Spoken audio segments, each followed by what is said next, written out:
The Half Space Podcast.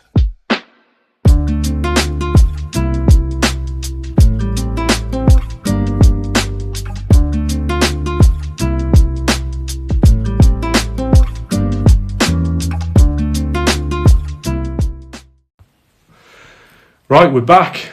Episode 2. We made it. Welcome back to the pod. A few things have happened in the last week since we've spoken last, hasn't it, Ed? It's been an interesting week of international football.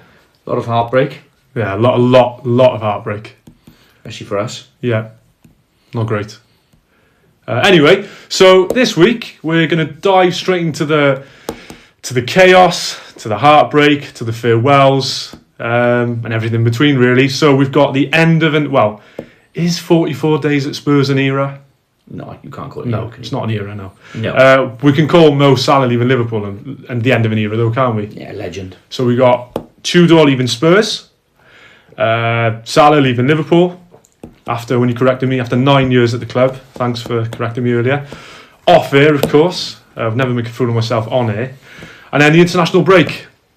How do we feel about international breaks in general? I think when your nation's doing really well, it's great. You can't wait for games to come through fast. No, jokes aside, I think the good thing with Wales, over the last couple of years, certainly since Bellamy's come in, is he's done really well to galvanise the nation. Really, really popular. People not only want to go and watch Wales out of a patriotic mind frame, I think as well is he is playing in a certain way. It's exciting. Wales are quite front-footed in the way they play. Well, he was unapologetic, wasn't he, in the match before Bosnia? He said he was going to go for it and have a go. I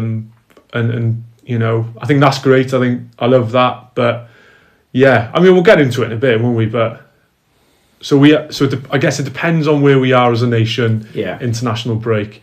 As an Arsenal fan, not great because I think we've got about 11 players injured. But put that to. We're not talking about them today, so let's give that a rest.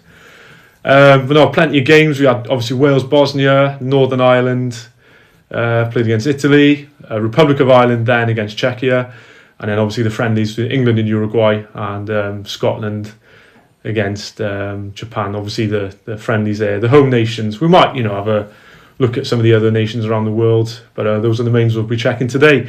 So let's get into it. So Tudor leaving Spurs. So we've got 44 days, 7 games, 5 losses, a draw, and a win. But arguably, we set off here, didn't we? That win, did it really count? Well, I guess you can argue it does and it doesn't because they lost the tie, but they won the game. So, I remember watching that game. We thought, oh, brilliant.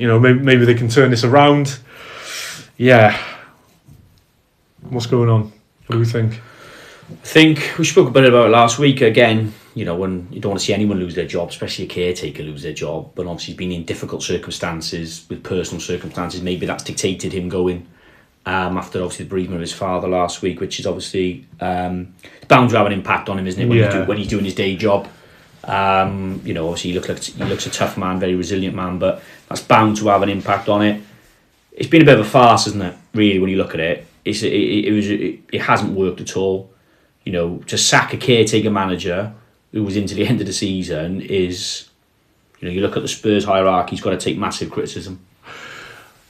We've talked about it before over the years now that you've had many reputable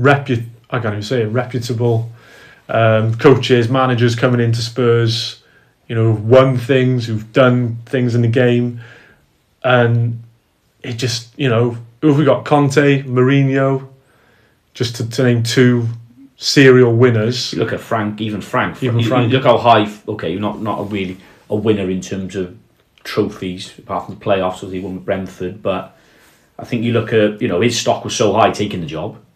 I remember looking at him thinking, I was quite excited for Spurs fans. I remember speaking to my old man who's a Spurs fan. I knew he was very excited with the appointment of Frank. Very pragmatic, quite forward thinking, front footed in the way he plays in and out possession. I thought he would have done relatively well there, got to be honest. I think the big thing, I remember when he went in, I was a bit, I guess I was excited. From a neutral perspective, I was excited because of what he did at Brentford, how he built the club up, and they were, tough to play, especially at home. And I was thinking, what can he do? We often ask the question, don't we, in the game of football? This is coming from someone who played football at a level. Can you have a level below amateur? Because I think that's the level I played. That's what I would say. If there was a level below amateur, that's what I played. But in the game, I often find it exciting that the thought of managers who have sort of built their careers maybe from the lower leagues or smaller clubs, and sort of done their time, and then they go to a big club. You kind of get excited. Oh, what can they do it again? What can they do? Can they take it to the next level and win silverware and things? And I thought Frank might have, been able to do that. But I always thought he needs time, because Spurs have been, let's face it, a bit of a mess for years. And I think that Harry Kane papered over a lot of the cracks, didn't he? Can you imagine where they'd be without him? Yeah, and certainly go back to it. They were at their best under Pochettino. Yeah. I don't think you can argue that. They were more, they were better in Europe under Pochettino, got to a Champions League final. They had consistent top 4 finishes in the Premier League, not just one-offs. They were, over a number of seasons. They played some real good stuff. He was excellent at developing young players. You look how well Dele Alli played underneath him. Yeah. He was an absolute, one of the top attacking players in the Premier League at the time. And it just, it fed into Kane, didn't it, then, under Pochettino. Whereas after that, they were a team that, as you said, relied heavily on Kane's goals, which every club would, of course they would.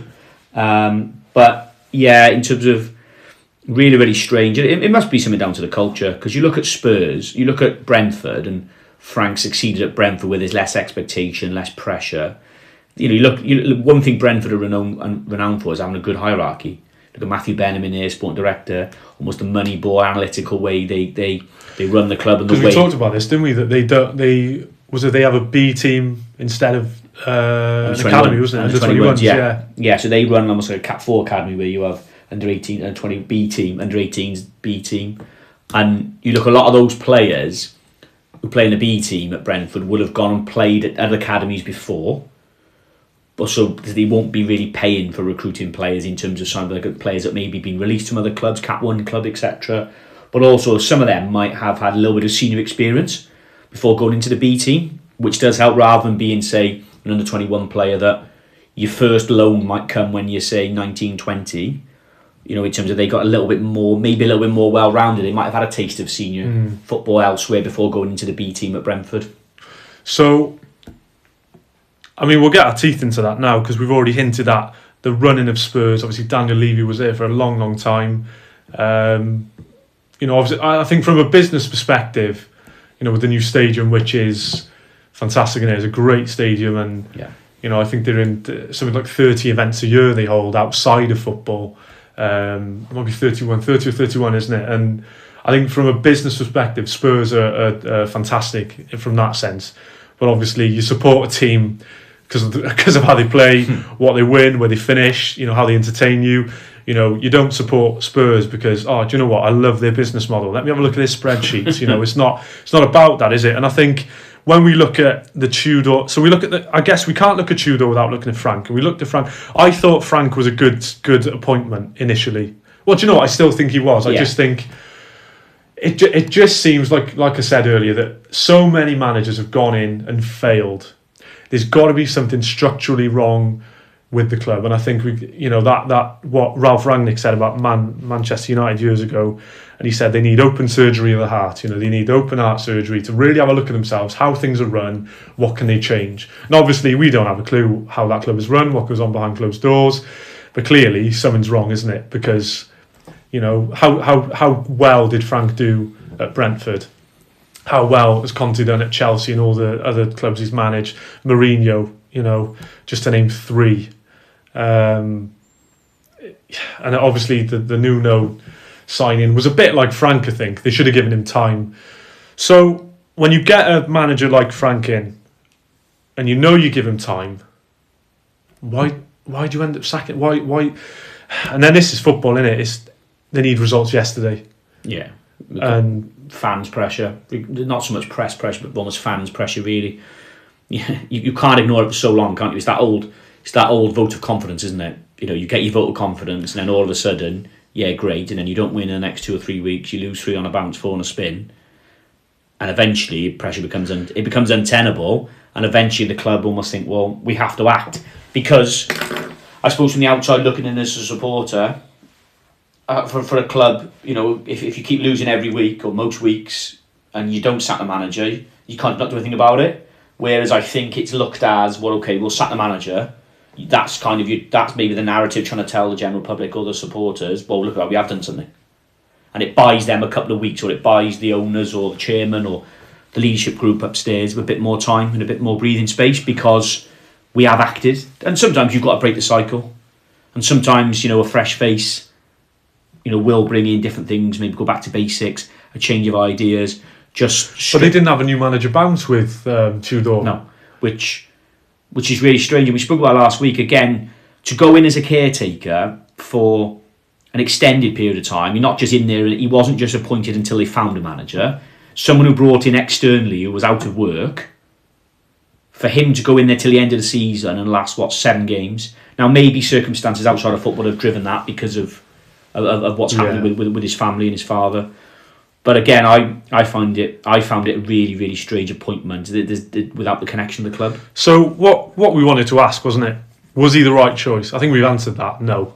But then again, who in this pretty unique situation, who is the right choice? Because they're in the relegation battle. Mm-hmm. They're, points away. Was it 1 point now above West Ham? 1 point, yeah. 1 point. They are, there is a real possibility now that they could be playing Championship football next season. So, who do they bring, or who should they have brought in? Who do they bring in? What's next? Because we hear names like De Zerbi. That's been flying around a lot today and yesterday. Yeah. Dyche is up there. Marco Silva. Thanks for these facts, by the way, the stats. Someone didn't do their own work, so someone had to copy someone else. We've even got Robbie Keane mentioned, who I said to you wasn't off air, that I think that potentially, an outside chance. I really don't know who comes in and turns this around, because, like I said, I think they need pretty substantial changes at the club. I've been in a relegation battle now, and without typecasting some of the managers that are linked with the job, I'm not doing any disrespect to Sean Dyche at all, because I think he's a fantastic manager. I think he's done wonders in terms of where he's been, and being probably unfairly dismissed, I think, in a couple of last 2 clubs. But if you're in a relegation battle, you should, no disrespect, Sean Dyche's name is branded about. And is he the new Allardyce? I think, traditionally. But I think, you look at Sean Dyche's longevity in the game at that level, really successful at that, really honest, hard-working, old-school values manager. It's probably what they do need. If you're looking at what that club needs and what a reset, and be really hard to beat, and be really, be really tough to beat, better out of possession. They've leaked so many goals over the last, certainly under Tudor's reign, into reign, they've conceded a heck of a lot of goals. He would probably be a good fit to get him back to basics. De Zerbi, I think you look at that, right? I don't think they would have sacked Tudor without having a replacement lined up. I don't know. I don't think that's because a knee-jerk reaction to sack him. Well, who would you appoint then? You promote the 21s manager, or you promote, I'm not sure, if Ledley King's got on a role in the club at the moment, or Ben Davis. Ben Davis, but no disrespect to Ben. Ben's still got a decent career left at the top level. In terms of, for me, would you want that, the pressure of when you can still play? I know he's out injured at the moment. If you look at De Zerbi, right? De Zerbi's linked with a 5-year deal, but you look at De Zerbi, the most he'd ever lasted is 3 years. It was at Sassuolo. Sorry, go on. You look at De Zerbi, I think he'd be a good manager for Spurs at the start of the season, like the Frank thing. You appoint Frank in the summer to put De Zerbi in now. I think the Premier League is a better league with De Zerbi in. I think the way he plays is expansive. He's really good to watch. It's really difficult. If you speak to, I think there's a quote from Pep saying he's one of the most influential managers over the last 20 years in terms of style of play, in terms of build-up. But I would argue, do Spurs need that at the moment? I think I read somewhere that he wants to know guarantees that they'll be in the Prem. I don't think he wants to be managing a Championship. And I get that, because I think if you're, he's he's clearly capable to manage at the top level. But is he right to say no, even if they're in the Championship? Because they will be very much equipped to go back up, you'd have thought. No, they'd have to, wouldn't they? They would have to be. They'd have to be the favourites to go up. But if you deserve me, if I'm in his shoes, why take the job? Because okay, what have they got? 7 or 8 games left. Seven. That was the end of the season. Even though that you're only in for what, the last quarter of the season, less than that. But why would you go in and take it when you could be the person that gets Spurs relegated? And for all his positive, then he'll still get a decent job because, like we spoke before, the way he plays, and it's exciting, it's expansive. Analysts love the way they play, so he'll always get credit for that. He'll always get a job. But I'd love to see him in the Premier League, and I think he would be a good fit for Spurs from the start of the season, though. Yeah. To bring him in now, but then what you do, though, no disrespect to Sean Dyche. Sean Dyche is not going to take the job on a caretaker basis. Why should he? He's better than that. His stock is higher than that. No, you wouldn't take that. Same as Marco Silva.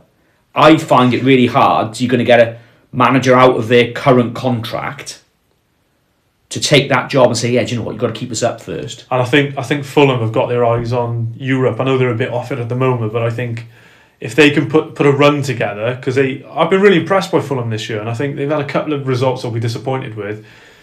They could be in with a shout of Conference League if results go their way. I'm not sure they will, but I think he's doing really well at Fulham. If I was him, if I was any of them, I wouldn't leave. I wouldn't touch it with a barge pole.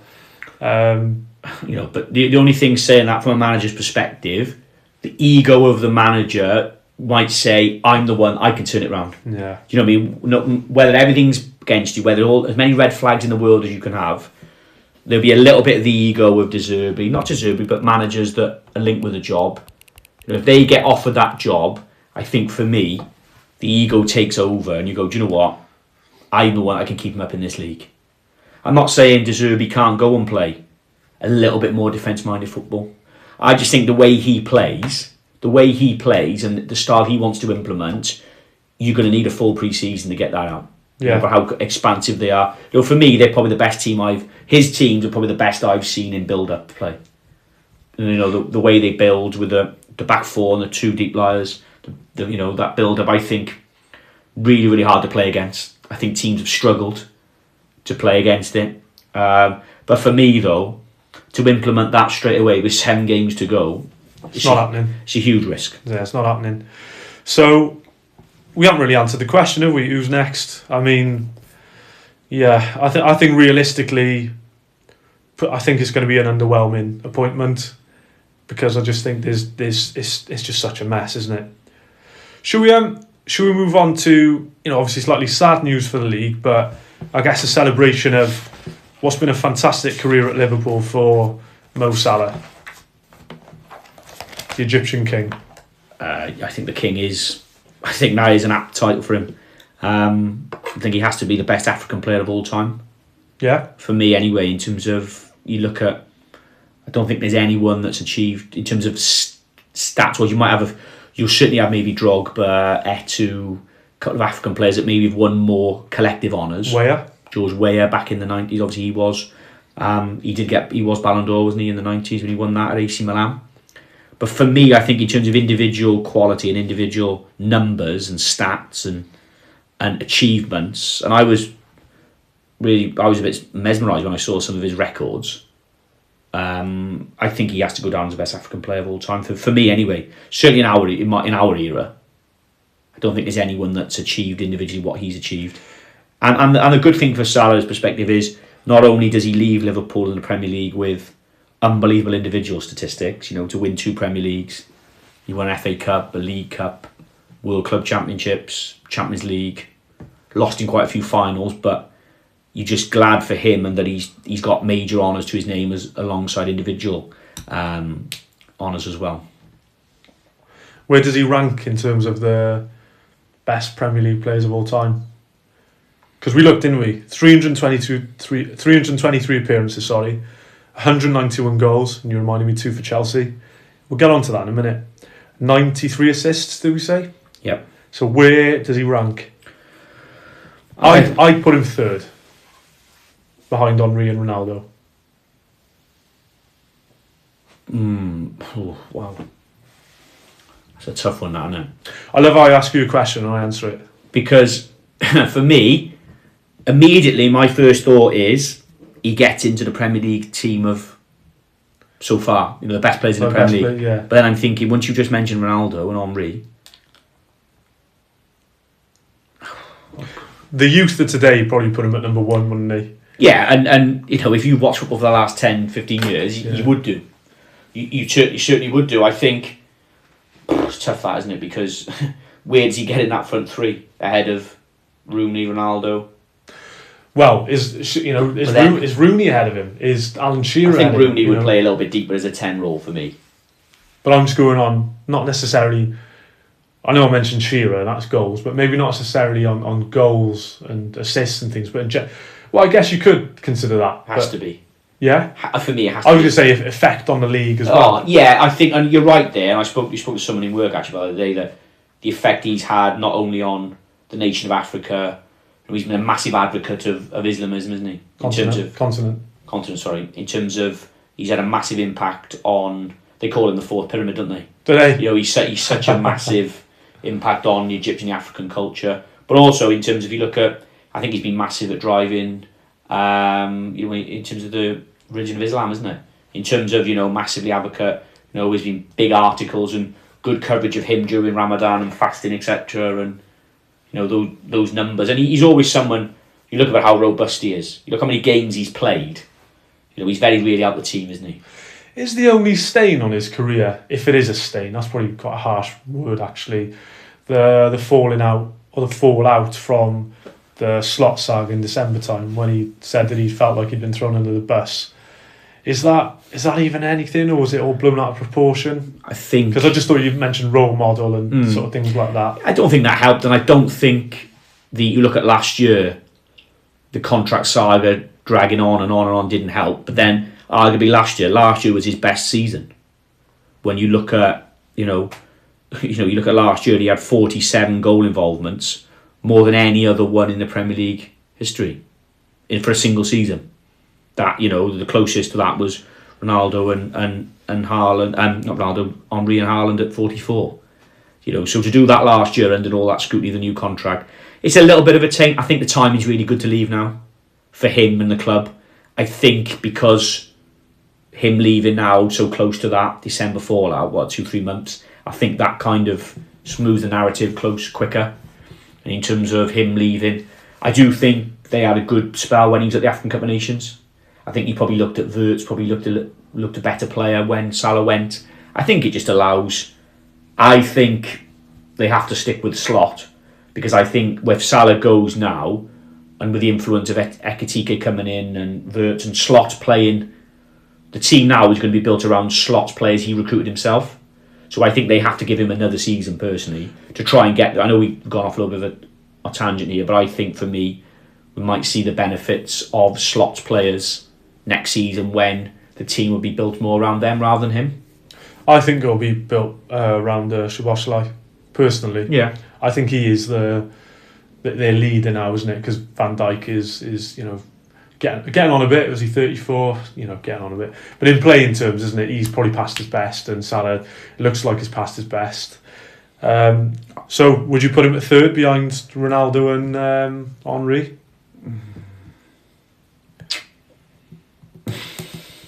I think his numbers.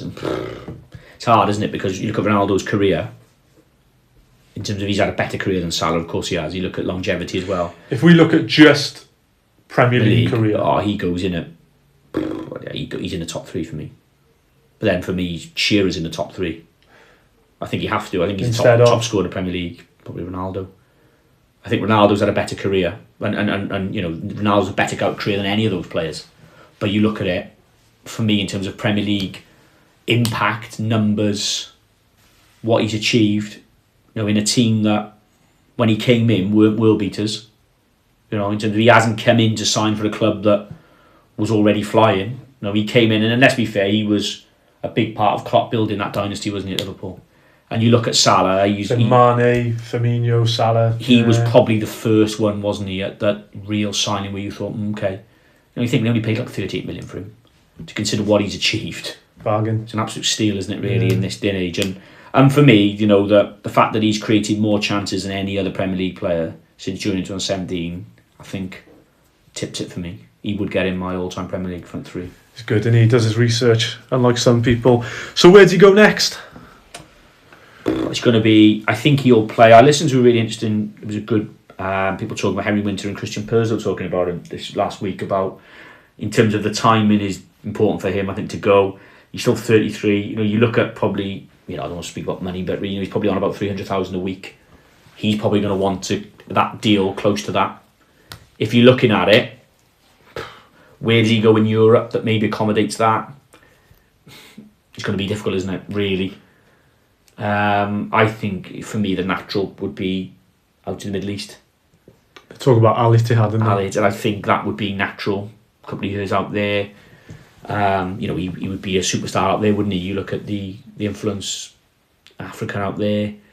I think, for me, probably, it's hard to see him go anywhere other than, you know, to obtain those wages as well. I think he's probably going to have to be somewhere out in the Middle East.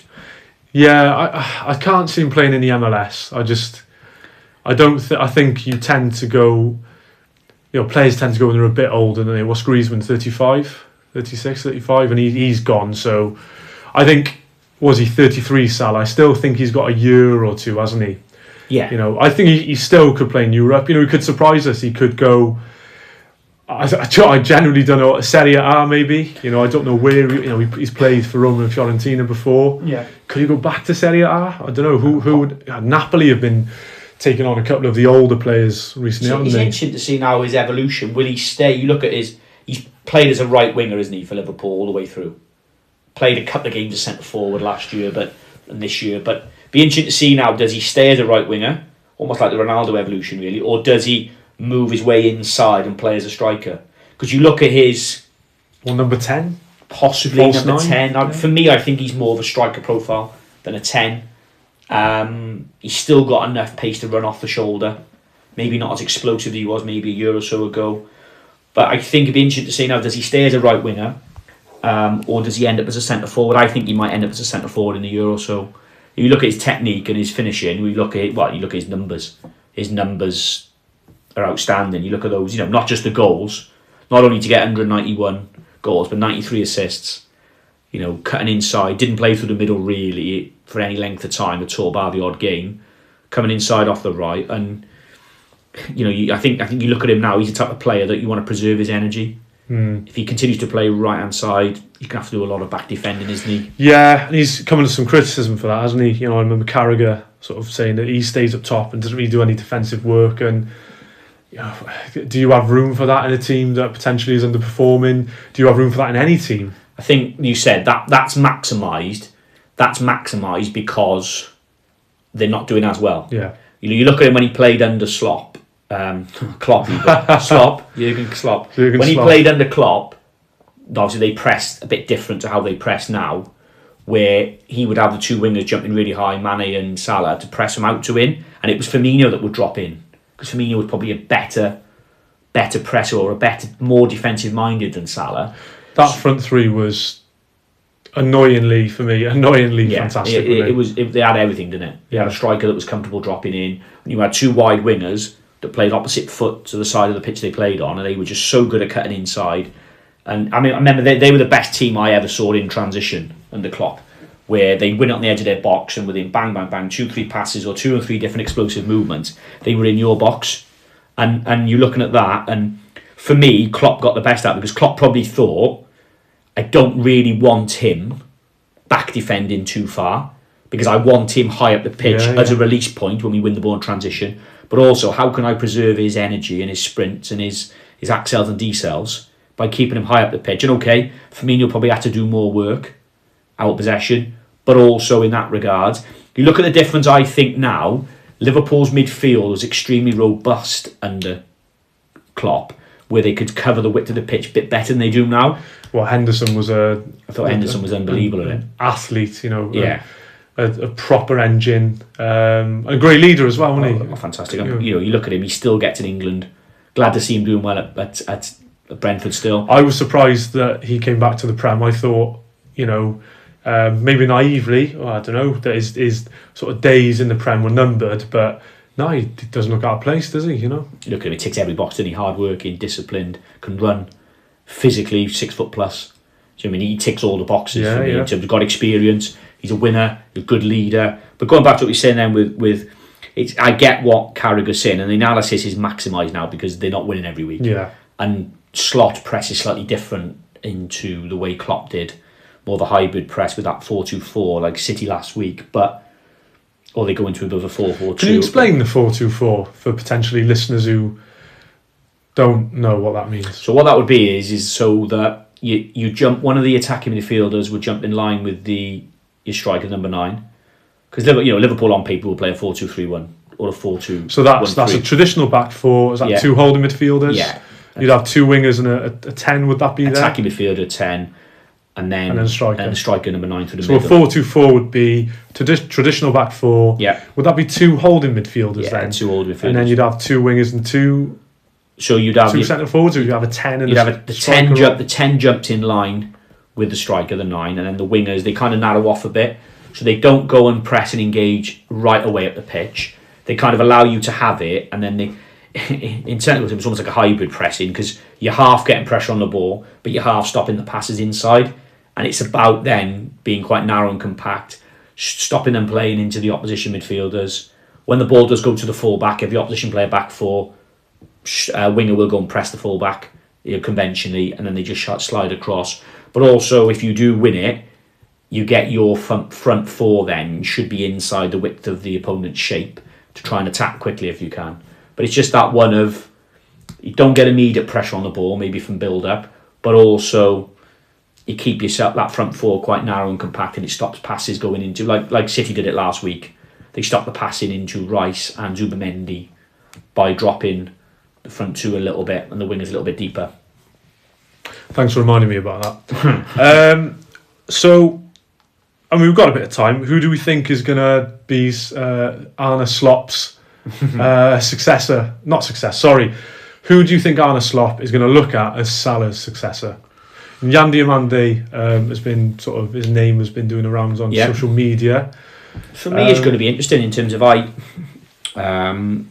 where will Wirtz end up playing? Will he play as a 10, or will he go and play wide? I think he's going to stay as a 10 in that midfield. I would have thought that they would go for a similar profile, a left-footed right winger. Yeah. I don't know if Diomande fits that. I think for me, if you were gonna replace him with a similar profile, I would be looking at Michael Olise at Bayern for me. I think he's got Premier League experience. Is he athletic enough? Does he have that burst of pace? I think he's more tricky in terms of coming inside. I don't think he has the same running power in behind as Salah. But then you could argue with now when teams play against Liverpool, they probably don't offer them that too much space in behind. I just wonder whether, I think the big decision will be, do they continue to play with a 2 and a 1 in midfield, with 2 6s and 1 10, or do they go to 1 6 and 2 8s, where you're looking at a lot of teams now are playing with two advanced midfielders. So would that be Gravenberch in the 6? Look, we're doing the accent there. Yeah. Gravenberch doing the 6 in the 6th position, and then what would you have? Szoboszlai and McAllister maybe as the 8. Or can Wirtz play as an 8? Probably could. Is he robust enough to play in the Premier League as an 8? Yeah, I think it would take a little bit of getting used to. Does that mean Wirtz then plays wide? He got freedom to roam a little bit, or as you said, does he play Wirtz as a 10? And then you get someone like Olise in who will look to cut inside. But for me, he's got really excellent technique on that left foot when he comes inside. For me, you look at it, I think, Diaz would have been a natural replace. I think they're missing Diaz big time. Yeah. In terms of trickery, he's explosive. Well, I think if we're looking at the left wing as well, wingers in general, I think Kvaratskhelia would be top, but can you see PSG letting him go? Arsenal are apparently sniffing around for him, but I can't see him leaving PSG. Not at the moment. Barkler as well, he's been But, you know, I again... still think PSG have got a year or two left of real success of trying to keep that team. I think that's a team that can push Champions League again this year. You know, I think they're probably the most exciting I've seen this PSG team. Less superstars. Fewer, but more exciting young players that can run in behind and have got real good quality. I think we've really gone off on a tangent here, but I think they're dark horses for the Champions League, aren't they? And they play Liverpool next, don't they? That's why you're talking about it. They're going to play Liverpool next. And I think, you know, it could be an audition. It could be farewell slot. You know, I think Liverpool, if they're not careful, I don't think they'll completely follow Tottenham, but they could go back to where they were sort of before, and just the Brendan Rodgers era, where they were sort of quite mediocre, to be honest. But yeah, it'll be interesting to see where they evolve as a team after Salah goes now. I don't think Gakpo is it, to be honest. I think he's potentially a good player off the bench, a good squad player, but I think as a team, they're definitely going to miss Salah, and it'll, like I said, it'll be interesting to see where they go from there. Shall we move on to the painful bit? So, World Cup qualifiers. Wales against Bosnia. So Wales, I know they haven't won in the last 4 games. Have they ever beaten Bosnia before? Well, we'll make it 5 games now. Yeah. Not from my recollection. Certainly in terms of I think they're the team that Wales consistently struggle against, haven't they? That physical profile team. That aggressive, hard Eastern European team. When you text me, said, look at how big are they? Yeah. Was it, look at the size, something like that, yeah. Look at the size of them. And then I sort of paid attention a bit, and yeah, they some big blokes there. And I kind of feel that Wales are sort of not the opposite, but they're not. The profiles are not far off it. You look at them. They are. I'd say possibly polar opposite. And I think Bellamy's comments echoed that, didn't they? In terms of they're never going to outfight Bosnia. You look at the side. They're physically the most. Probably, I can't remember seeing a team that physically dominant and in terms of size and stature for a while. Pulis of Stoke. Literally, well, potentially in terms of since then I can't remember a team being that physically dominant. And as you said, you're never going to outfight and compete and outduel Bosnia. It's not going to happen, is it, from a Wales perspective? And I didn't think we in that team. I felt like we had a lot of speed and we could have been very good on the transition if we got it right. I don't think we got it right. There was speed, but I felt like they were pretty good defensively. Every ball, Sorba Thomas came on at the end. My thoughts on him. I think he's probably great against teams that aren't as good, I guess. There's a reason he's not playing at the top level. I mean, he made a difference when he came on, to be fair to him, but I just felt the crosses he was putting in, very predictable. Bread and butter for the Bosnian defenders, and we didn't have a target man in there. Who was at front in the end? Mark Harris? Yeah, Sparky. Mark Harris played, didn't he? And it's difficult, you go down to it, right, because I thought for a lot of the game, the first hour, I thought Wales played with a good lot of control. I thought they rightly so went ahead and I scored when they got down the side with Dan James. I think the keeper should do better. But what a finish, though. It's a real good strike. He takes it early, which surprises the keeper. That's probably what it is, isn't it? I think the keeper should do better. I don't think he's expecting James to shoot near and fast there. You're probably expecting it to go across, or he's expecting him to take another touch. Near post, wasn't it? Yeah, he's got him at the near post, left-hand side. So I thought, certainly Dan James gets in that team, because that's the one thing you say about that team. It does lack a little bit of raw pace. Well, when he went off, I think he probably had to come off, because I think that's one thing you can count in with Dan James. He always gives 100%. And, I know it didn't work out for him at United, but I think he is a top player. Maybe when he potentially doesn't have his pace anymore, we'll see how good he is then. But when he went off, it was a different game, and I felt like we, lost that threat of, on the counter or picking up loose balls at the press. And so, where was it won and lost? Because I really felt like Wales really came to play, really took the game to Bosnia, really had a go. I think that as well, as you look at Bosnia, I think Wales, as I said, first 55 minutes an hour, I thought Wales played with a lot of good control. When you look at the stats, 62% possession, and that's massive for Wales. Now, possession doesn't give you everything, No. but the way Bellamy wants to play, and Bellamy is heavily influenced from De Zerbi because of Andrew Croft's time at Brighton, obviously having an impact then on the Welsh way, if you like, the Bellamy way. So they liked, and let's be fair, they have that the players in the profile Wales have got. They've got to play in a way where they've got to play with a lot of possession, a lot of control. And if you look at that possession probably would have dropped. That would have been probably about 65, 66 possession percent before probably an hour mark, and then Bosnia come back into the game purely because I think Wales were a little bit sloppy on it. They didn't retain it enough. They gave Bosnia more opportunities to counter, whether that's from deep or whether that's working the ball and getting it into the front two. And for me, that's what it is. And then you invite pressure, and I don't think Wales are fantastic at the profile they've got at sitting back in that mid-block like Bosnia do. Bosnia would be quite happy and quite content with that. For me, Bosnia would have prepared for Wales to probably have 60% possession or maybe more. And they would be quite happy in that 4-4-2 block or that 5-3-2 block when they slightly adjusted it. And they're very good at going into the front two. And they go into the front two with, you look at Kolasinac, decent play, got good quality with his left foot. Plays into the front two. Well, under Emery in Arsenal, he was renowned for his cutbacks, In terms of great. Got good quality, got good delivery. And you look at it as well, and the stat that hurts I look at is they score off the set piece, Bosnia, after 84 minutes. And for the frustrating thing for me is they've only had 3 corners all game. If you were Wales had 9. You could understand if you were defending 9 corners against Bosnia for the physical size they are, and how threatening they would be, and the good delivery they would have from Kolasinac. You could kind of understand, sympathise a little bit, where you're defending 9 set pieces, 2-3 on the bounce, and Bosnia, making it hard for you to get out. You could sympathise, but the fact they've only had 3, for me, hurts a little bit more because those fine margin details of set pieces are everything. We'll get onto in a minute. The goal scorer, Edin Dzeko. What a career, by the way. 73 goals in 142 games. Well remembered. Fantastic career. They had their big man. 40, by the way. Nearly 41, is he? Yes. Nearly 41. Playing at Schalke in the Bundesliga 2, the second league of German football. They had their big man. Did we miss ours? Kiefer Moore, not available. I think to bring on, if you're looking at,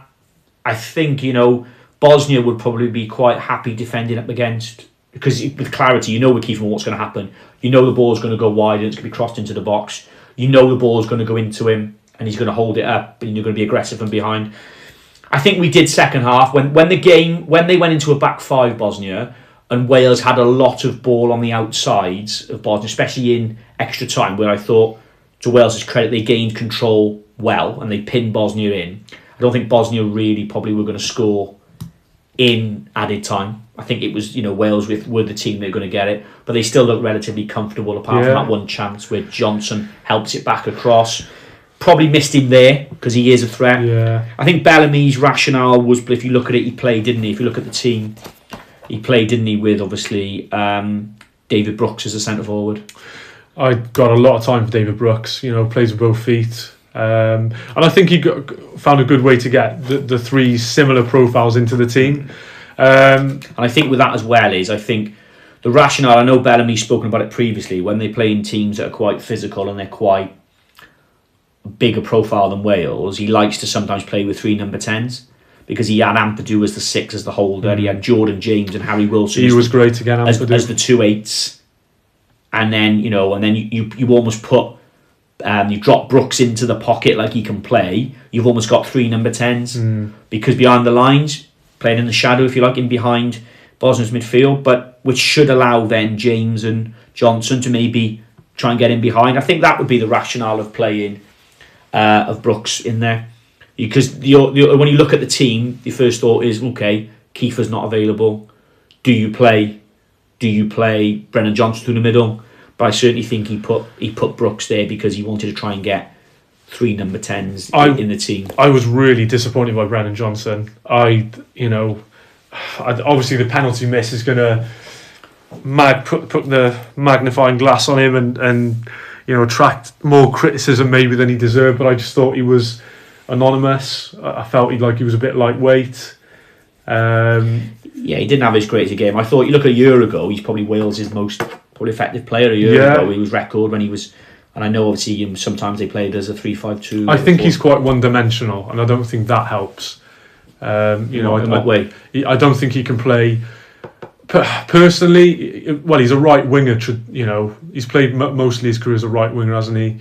I mean, could play off the left as well, cutting in. I think that would work. I don't think he could play as a striker, and I don't think he's physically strong enough. Maybe in a front two, if Wales were to play a 3-5-2, potentially, I think. Well, like Kiefer Moore and Brendan Johnson. Yeah, but I don't think we're going to see Bellamy utilise 3-5-2. Really, he's a back four man all day. I don't think he's not. He's had a bad game, I think. Yeah, and it's hard because he is one of those players that match winners for Wales, aren't they? You look at match winners for Wales, and he's one of those ones that you would really he has want his moments, to step up to him. Yeah, he's a typical winger. They have moments, don't they? No disrespect. They have moments. They're in the game. They frustrate you. They have moments, and you think, wow. And then for me, he's a typical wide player, isn't he? And as I learned last week, was it the most sub position in football? Yep. But I was impressed with Harry Wilson trying to grab the game with a scruff and a neck. Unlucky when he hit. If that had that curling shot, his traditional. Yeah.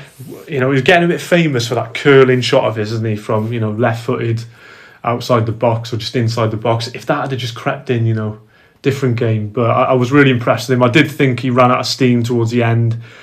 But I really think I was disappointed that we lost on penalties because it's a lottery then, isn't it? I know it's a cliche, but I really think we took the game to them. We had a go.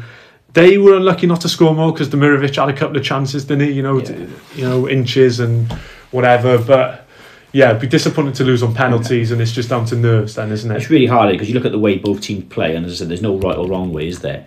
But you look at Wales have to work extremely hard to get box entries into the box, don't they? The way they play, they've got to be they've got to be intricate. It's got to be kind of pattern based, or they've got to try and work overloads, or they've got to work good movements to work it into the final third. Whereas look at the way Bosnia play; they got no problem of going direct and getting it wide and putting entries into the box. And it is hard to defend. And I've got to say, I thought Dylan Laura was good. Yeah. I looked at the lineup and Bosnia playing with a front two, and you think, ooh, it's going to be difficult for him playing internationally against a big two centre forward. Oh, he looked comfortable, didn't he? I thought he looked good. There's a couple of times where, he's lost a couple of duels in the box, but that's expected against the two big centre forwards of Bosnia, who have got really good experience. But I thought he was really good, especially in extra time where Wales were pushing and the line was high. They counter pressed really well, won it back quite often, and allowed Wales to move the ball quickly on the regain, especially in the second half, especially in extra time. How long until Dylan Lawler goes to a big club? I think maybe a season. If Cardiff go up, maybe a season or two. But I think he's. I'm so glad he plays for Wales. Yeah, I think he's a good lad as well, Dylan. From speaking to people who have worked with him, and I don't know him personally, of course, but knowing people who've worked with him, he says he's a really good lad, really, really good on the ball. Real good ball playing centre half. And for me, someone that if Cardiff don't get promoted, and I'm hoping they do, I think they will. I think the top two are well enough clear, but I think he's a Premier League player in waiting. Yeah. And it'll be interesting to see where he goes. Should we Northern Ireland against Italy? Should we have a little look at that? So this one, the winner of Wales Bosnia would go on to play the winner of this game.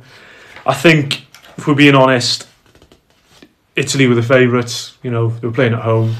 Yeah. They've always got it, and it's mental that they haven't been in a World Cup for 12 years. Is that right? They haven't been in the last two major tournaments, have they? Since they won it. Since they won the Euros. They won the Euros, didn't they? In England. Yeah, against England. They haven't been in the last two major tournaments. Sorry, Dad. I mean, that's crazy. Out of the home nation results, the competitive games, that was the one you're least surprised with. I think so. I think Northern Ireland have a good game in them, definitely. And I think they punch above their weight. Especially when you look at population size. But population size doesn't mean anything really. You look at Croatia; they've had a top team for goodness knows how many years, and they've got, you know, similar populations to, is it about 5 million or something like that? Yeah. Not many at all. 14 shots for Italy, 7 on target, more possession, 12 corners, and 3 shots for Northern Ireland, none on target. I think that kind of sums it up. And that would have been a game where both teams would have played a back three. Ireland would have been in that back five, that 5-3-2/5-4-1. They would have been in that game to just sit and protect and look to counter. Yeah. And look to protect that. They had no disrespect. They're never going to go and take the game to Italy away from home. You know, Italy playing with a bit more confidence than they did. They got a few more players now in form. You look at, I think Tonali on the night was excellent. Yeah. Scored. I think he picked up man of the match. He was is a monster in terms of. And that's what it is now. I think they got more players now in form. So they're never going to be a bad team. Are they really? Look at how good Italy have been over the years and the pool of players they've got to choose from. I don't think they're ever going to be a bad side. I'm surprised they haven't qualified. I feel like for it, if you're Italy, You have to. qualifying for every major tournament is a must. If you don't, you should be sacked. Yeah. No disrespect, with the helm. I think And I'm really surprised. I think it was DiMarco who said it, wasn't he? Because they came into criticism, didn't they, when they found out they were playing Bosnia rather than Wales. Although they probably would have fancied themselves against either team, But I think he said that they haven't played, in the World Cup for the last 12. I think, when he says 12 years, was that 3 World Cups, 2 World Cups? Yeah. If we're looking at that. But then Republic of Ireland against Czechia. It's really strange calling them Czechia nowadays. So obviously Troy Parrott with the first goal, and then an own goal by Kovar. I hope I'm saying his name right. And then Patrick Schick, we talked about him, didn't we, off air? Underrated. Yeah, I think he's a top centre forward. I think he would be on. I agree with you. I think he'd be on the shopping list of a lot of big clubs in terms of looking at teams who are crying out for a striker. Well, he's at a good team. Leverkusen are no pushovers. But I think in terms of I was excellent in obviously when in terms of those couple of seasons they've had there. Probably will be missing Wirtz in terms of missing that supply line. But yeah, real good player. Goal record is good, physically good. I agree with you. I think he's a player that's in waiting to go to a top club. I think now in the summer, with Gyökeres gone to Arsenal, obviously United signed Šeško, didn't they? I think he's a player that possibly Chelsea or maybe.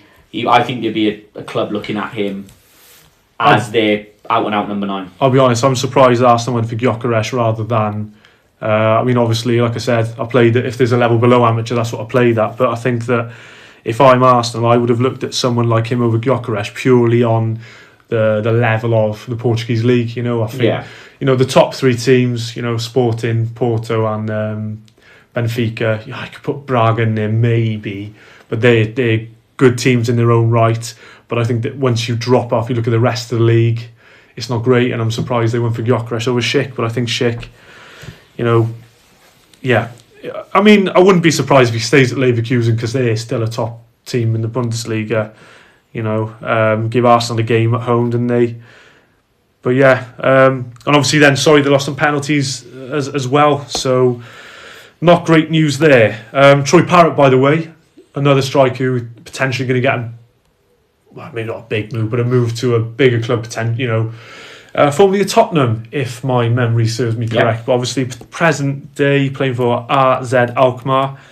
Won't be surprised to see him in the Prem. But equally, I like to think those players are playing well at teams elsewhere in Europe.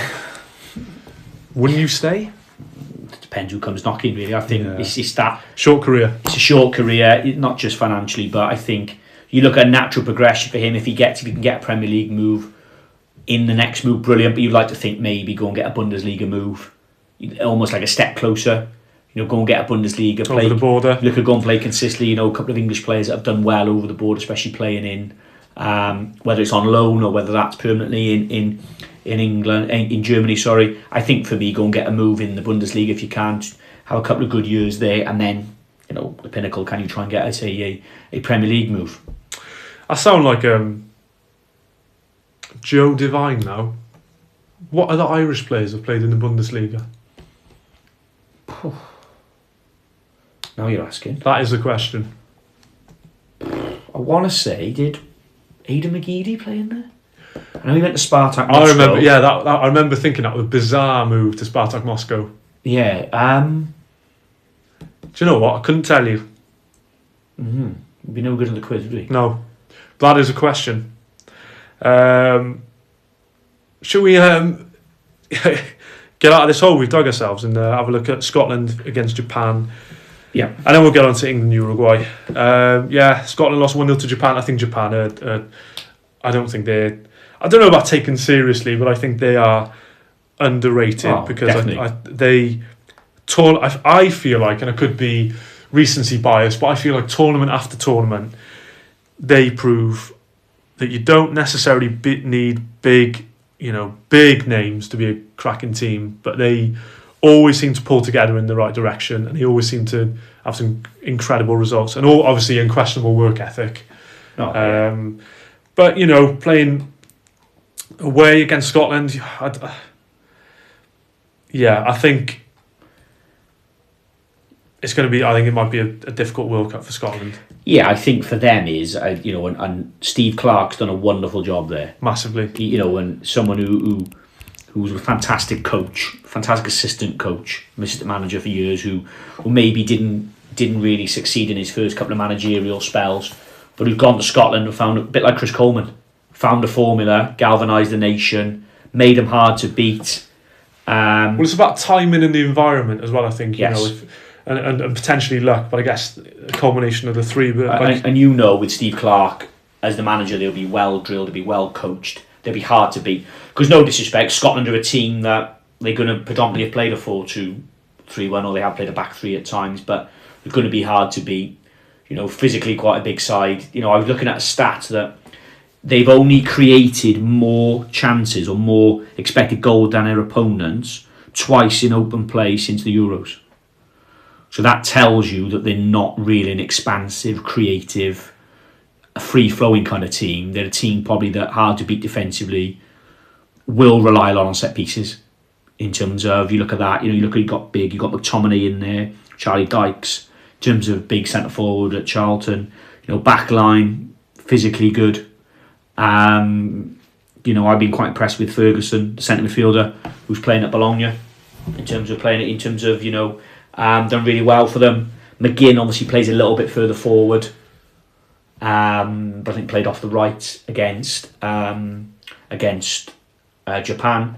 But you look at it and thinking, for me, they're a team that are going to be heavily reliant to be hard to beat, heavily reliant on set pieces, heavily reliant on staying in the game and finding ways late on to almost grind. And I'm not being disrespectful to Steve Clarke or Scotland by saying that, but in terms of that, those stats there about they've only created more chances and expected goals than their opponent twice in open play since the Euros. Yeah. McTominay, you touched on what a season he's having, what a player he is. Could we say that? Well, I think they've qualified, so they're clearly above Wales at the moment. Yeah. But I think they have some players in there that are really carrying. Well, not carrying, but there's some quality in there. McGinn, obviously, fantastic for Aston Villa. McTominay, I thought he was great at United. Surprised they sold him. Doing very well at Napoli. Billy Gilmore is injured at the moment, isn't he? Yeah, but he's brilliant as well. Playing in Italy as well. Just in terms of, I look at that, I agree with you, and I think from a personal perspective, McTominay leaving United is a travesty, really. Che Adams, or was it Che McAdams? A solid striker, Premier League was on experience. the bench. In terms of, if you look at them, just more than Wales at the moment, they've just got a couple more players playing at that slightly topper level that are playing more often, that have an impact. Look at McGinn, always impacted. Look at McTominay, was MVP in Italy last year. And they're goal scorers as well. And exactly. You look at Conway, the left winger, having a really good season at Middlesbrough. Top end of the Championship, playing really, really well. Probably like Wales crying out for a centre forward. Really, no disrespect to Adams and Harris. Charlie Dykes at talking about Scotland, sorry. Yeah, but it's the same with Wales though. But I just think McTominay is their match winner. Robertson at left back, got a load of experience, load of good quality. Completely forgot about him. So they've got Angus Gunn in goals. Tierney in terms of always in the squad, always going to get a place. Yeah. I think if they play a back three, probably gets in. Left side centre half, a back three. But no, as I said, fantastic they're at a tournament, and for them now to go to the last 2 or 3 tournaments on the spin just builds momentum. You become hard to beat. You get used to it, but you almost become success breeds success, and you know how to do it. You know how to get there. Yeah. And how many international teams, when you haven't got long together, when you go on camp, what you got 2-3 days max preparation. Sometimes you've got to be that hard to beat. Yeah. You've got to be defensive minded. Back to basics. Back to basics. Yeah. Hard to beat. Rely on your match winners to go and get something that happens, and I think that'll be Scotland's plan of attack going into the World Cup in the summer. England, Uruguay. I found this quite boring. Go on. Yeah, well, we talked, before we came on. It's England's B team. It was England's B team, really, wasn't it? Was it Trafford in goal? Ben White was at right back. Came on, didn't he? Oh, came on. Sorry, beg your pardon. Livramento was right. That's back. how much I remember the game. I can't even remember. I didn't find it particularly. The thing that stood out for me was the Araujo red card that wasn't given, and then the penalty that we had a chat, didn't we? Was it a pen? Falls into the category of seeing him given, doesn't it? But I think that you said the striker was looking for it. And Striker knows Ben White's going to go and swipe and try and clear the ball. Yeah. So he kind of he's playing for the contact, isn't he? He's not really.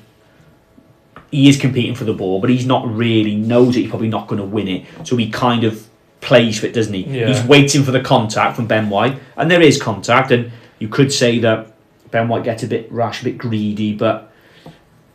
For me, if that's given, I don't think that's a penalty. Is every contact a foul then? No, there we are then. So it's funny, isn't it? But I feel like you get, sometimes commentators say, or pundits say, if that's not in the box, that's a foul.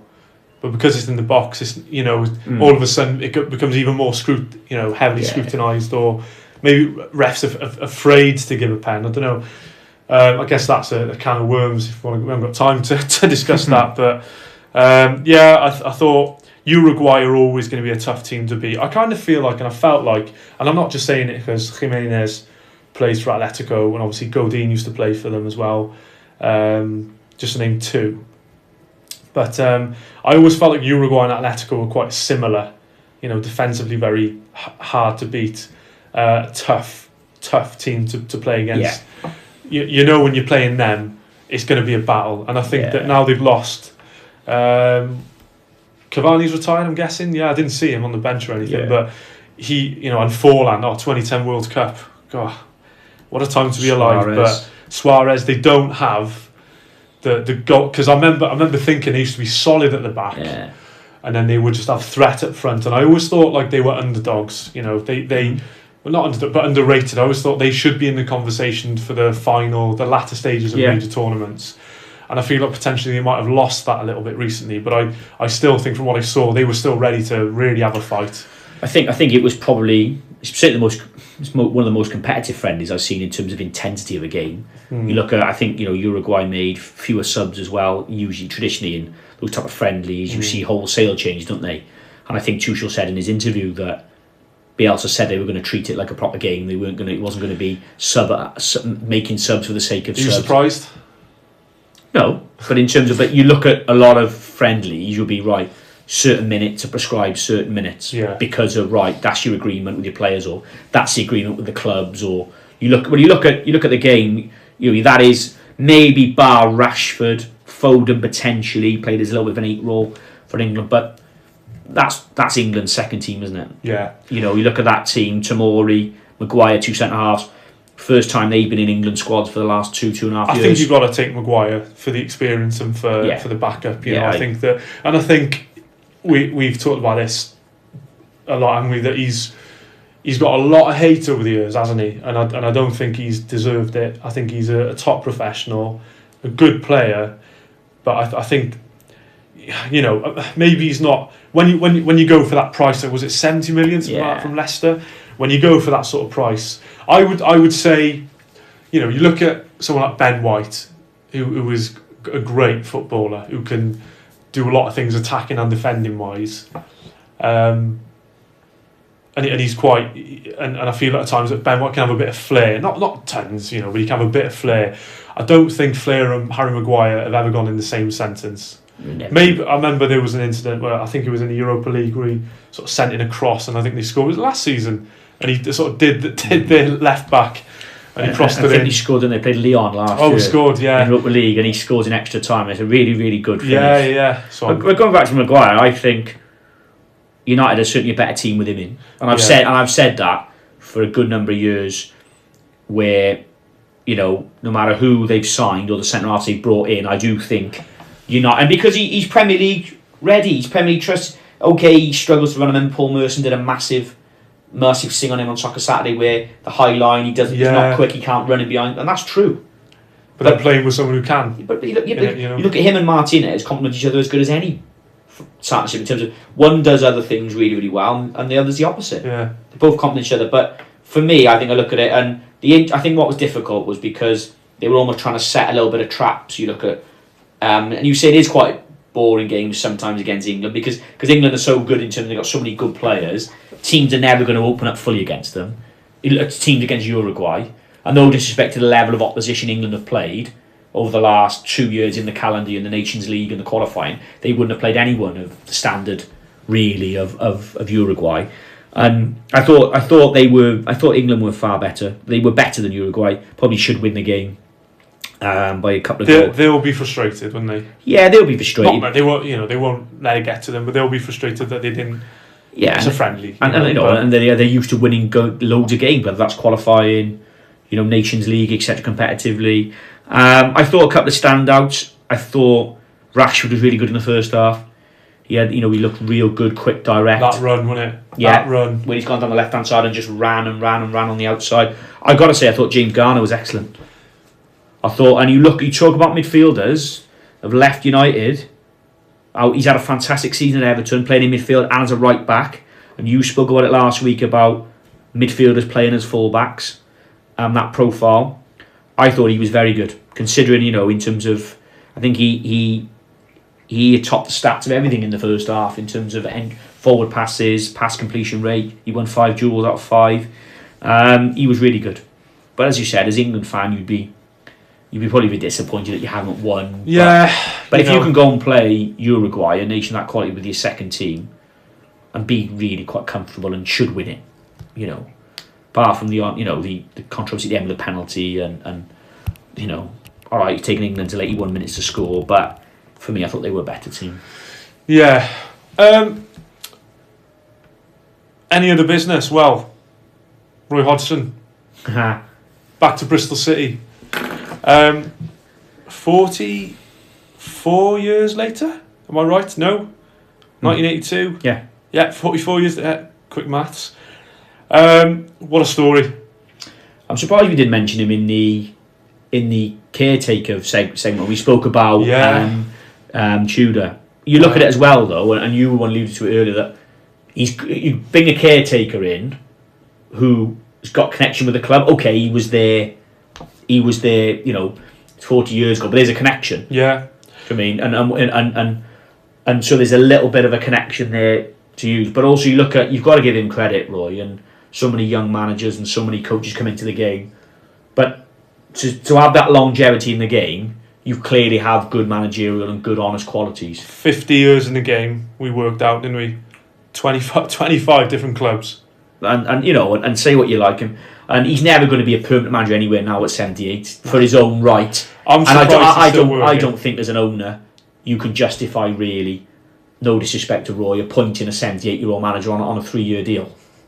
I don't think you can get away with that as a club. I don't think you should do. But I just think, again, though, tried and trusted. He knows what they're good at. I think he had a lovely welcome message I saw off Jurgen Klopp. In terms of, I think Klopp said the same. I hope you're not there permanently. Enjoy some time off. Some time off and some rest. But what a career he's had. Oh, and he's clearly still got someone in there that who'd be a manager. Never mind at 78. And why would you want that unnecessary stress and that headache? But again, though, they'll be hard to beat. They'll be disciplined. He'll be really good around the players. He'll make them feel real good. And I think as a caretaker, it'd be perfect. Yeah. Because experience, hard to beat. He'll have his tried and trusted staff with him. No doubt, probably Ray Lewington and being there. But also, as I said, fantastic career. You'll get around the players, the spirit will be high. You'll know the message, you'll know which players you'll target, you know which players that you need to put an arm around, and that old cliche of managing players differently. But as I said, I think he absolutely brilliant. And when I saw it, I was thinking, heck. I almost thought, was that almost April Fool's? But I was like, and then obviously you read a bit more into it, there is a connection. And sometimes you've got to go with someone, perhaps there's a connection personally with the ownership or the chairman, no, it's a great story. I think it's a good story to end on. Totally agree. There we are then. Thanks again for listening. This is episode 2 of the Half Space Journal podcast. Thank you for listening. If you've got this far, diolch yn fawr iawn. Thank you very much. Please like and subscribe. We really appreciate any of our listeners who have tuned in for, I think, the next 70 minutes we've been going for now. And I hope we haven't bored you, but if it does help you to get to sleep, we'll take the views. But please remember to like and subscribe. And tune in next week. Diolch yn fawr. Thank you.